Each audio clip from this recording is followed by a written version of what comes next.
you doing? Good, how are you? I'm good. I'm Alexandria Collins, and your name? Sinclair Collins. Nice to meet you. Nice to meet you too. Thank you. So why don't you tell me a little bit about yourself and why you're here today? Okay. And how I can help you. Okay, definitely. Well, my name is Sinclair Collins. I turned 23 this year. Actually 24. Oh, okay. Yeah. College graduated from the University of North Texas in 2018. Ooh. Yeah, majored in linguistics. Okay. Very hard major, very stressful.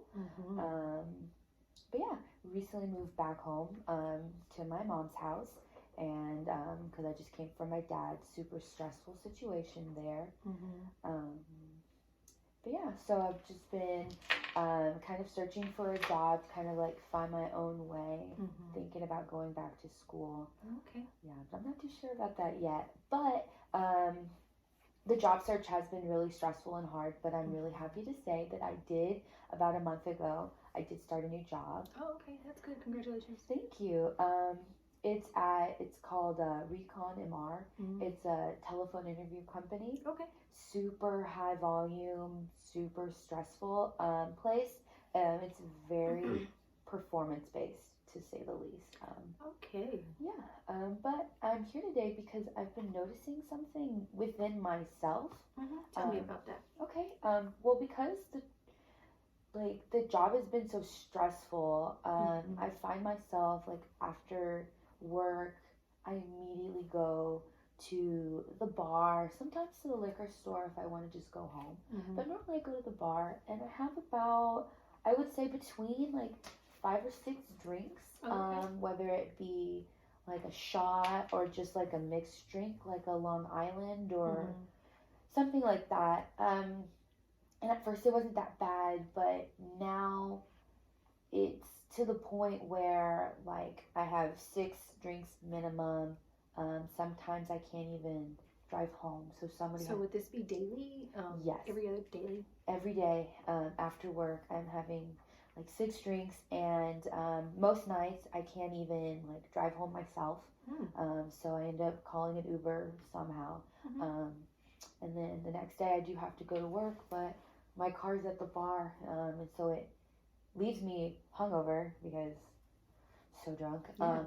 But also I'm constantly late for work because I either have to Uber to my job, which is 30 minutes away, or I have to Uber to the bar and then get my car. So there's that. But because of that now, my job has put me on a performance probation per se, because I'm late, and the supervisors noticed that I'm not on my game. My performance is slipping because I'm hungover, not clear-minded at all. So would you say that after work, when you go to the bar or you go to the liquor store, do you drink with the intent to get drunk, or is it just kind of like you just unconsciously get drunk? Well, at first it was kind of an unconscious thing, but for about 3 weeks now, I drink with the intent of getting drunk because it makes me feel good. Like I'm just looking to feel something that's not stress.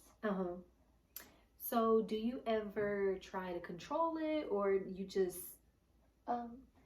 Sometimes I do. Like I would go in and be like, oh, I'm only gonna have 2 or 3, but then it just ends up, once I get to 5, I'm like, I'm already here, and I just go. Okay. Yeah. So like when you're not drinking, are you thinking about drinking? Do you have like a strong desire or like a craving to drink? Yeah, actually I do. So pretty much my whole life is starting to be succumbed and consumed by drinking. So when I'm drinking, I'm happy that I'm drinking. When I'm drunk, obviously I'm good. When I get to work, I think, well, what bar am I going to go to? When I get home, if I haven't started drinking yet, I'm looking up different ways to get drunk faster or a better drink. Like, how can I get more drunk than the last time, but have as little consequences now? Like, I've realized I'm trying to, like, hide the drinking by, like, trying to take, like, over-the-counter remedies like aspirin and stuff. Oh, okay. But I realized that instead of trying to hide my drinking, maybe I should try to figure out, like, what's going on. So first of all, I know that was a lot of information. Congratulations on getting a job. Thank you. And I also commend you for being honest and straightforward with me about, your use and how often. I also would like to commend you for being responsible, because I know you said that you typically Uber home because, drinking and driving is not safe. So as a clinician, when it comes to like substance abuse and things like that, we have like kind of like a criteria guideline that we go by to see like if you're, I guess you could say, eligible for a substance abuse disorder. Okay. So there's 11 things that we look at, and just me listening to your background story, and I don't know if you noticed some of the follow-up questions I was asking you, it seems like you meet the criteria in that you have 1, 2, 3, 4, 5. You meet 5 of the 11 criteria. So you definitely, there's a problem there. There's something to be addressed. So let me just ask you this. Do you ever think of an alternative way to relieve your stress? Maybe working out, reading, riding horses, things of that nature, or, Well, for me, like, of course, like, everyone thinks about it when they're trying to, like, stop, but drinking is that instant feel good, that instant pain reliever. It makes me feel something faster. I just don't think doing anything else could really get me there. Okay, well, let me ask you this. When you drink on a daily, are you by yourself or are you with somebody? Well, Monday through Thursday, I'm normally by myself because nobody else is going to want to drink before they go to work. But on the weekends, normally I do try to surround myself with friends so that I feel more like, what's the word I'm looking for? I feel more that it's okay that I'm doing it because I'm in a social setting. Everyone else is drinking, so it also, I feel it gives me a pass to drink more than my usual 6 or 7. Okay. On the weekends, I normally go even harder because I know that somebody else is going to drive me home. Somebody is there for me to like kind of take care of me. Like I don't have to take care of myself. So if anything, with people, I get worse. Okay. So I thank you for all the information, and I'm here to help and willing to give you any sort of suggestions that you have so we can try to resolve this. So this is a testing scale. It's been compressed to about 3 basic questions, simple questions. So it's called an audit C scale, and I will just ask you these questions and you would just answer A, B, or C. I'll read them out loud, and at the end I'll explain to you how the scores are accumulated, and then we'll tally up your score, and then we'll discuss what your score means. Oh, okay. So number 1, how often do you have a drink containing alcohol? A, never. B, monthly or less. C, 2 to 4 times a month. D, 2 to 3 times a week. 4 or more times a week. Probably 4 or more times. Okay, you can just circle that. Okay, number 2. How many drinks containing alcohol do you have on a typical day when you are drinking?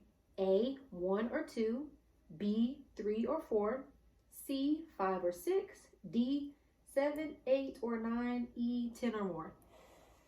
It would have to be 5 or 6. Okay, so C, go ahead and circle that for me. And then last one. How often do you have 6 or more drinks on one occasion? Sorry, let me redo the answers. A, never. B, less than monthly. C, monthly. D, weekly. Or E, daily or almost daily. Daily. Okay, so that'll be E. Thank you for your honesty. So the way we tally this up is if somebody were to answer A, that would be 0 points. If somebody were to answer B, that would be 1 point. 3 would be 2. D, 3. Yeah, D, 3, and E, 4. So for number 1, you answered E. So that would be 4 points there. Number 2, you answered C. That would be 2 points. Number 3, you answered E. That'll be an additional 4 points. So that totals out to be 10. And so a score greater than 5 is typically a red flag for us. So since you scored 10, that typically means that there is evident alcohol misuse and possible liver damage. So going forward, what I want you to try to do is try to think of, well, I don't want to say think of alternate ways because it seems that you do drink a lot. So maybe try to limit yourself. Maybe try starting off with 1 or 2 drinks a day, and then kind of cut back to 1 or 2 drinks 3 days a week. And then eventually try to pace yourself to getting 1 or 2 drinks on the weekend or something like that, or to where you socially drink, because at this rate, you know, your wants and desires, it seems like it's going to be costing your health sooner or later. I mean, you're 24, 23, you're fairly young, so your body could bounce back, but you know, some organs, heart, liver, lungs, those are the things you want to take care of. And you know, liver damage at a young age, it just doesn't serve you any good. So I want to give you like an assignment, fairly simple if you feel like you can keep up with it. I know you said you were a linguistics major, so I'm pretty sure you're used to like writing and documenting things. So I want you to document how you feel throughout the day. Okay. Monday through Friday. And then I want you to document how much you drink throughout that day. And then I want you to come back next week with that documentation, and we're going to go through that. Okay. And why we're going to do that is because if you're feeling happy on Monday and you just had 1 drink on Monday, but you feel pissed off on Tuesday and you're depressed and your boss is getting on your nerves and all of these things are going wrong, and then you have 5 drinks, that can give me a visual of a correlation of what causes you to drink. So does that sound like something you would be interested in? That would. I'm really interested in emotions and how I am, because I'm really trying to figure out what is triggering this drinking.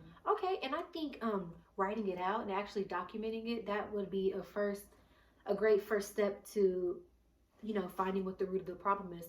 And just want to kind of put it on the table that I'm not expecting you to go from being an extreme drinker to a socially drinker overnight. This is going to be a process, and I'm here and I'm willing to work with you through this process. Okay. Okay. Yeah. Yes, thank you for meeting with me. Thank you for helping me so much. You're welcome.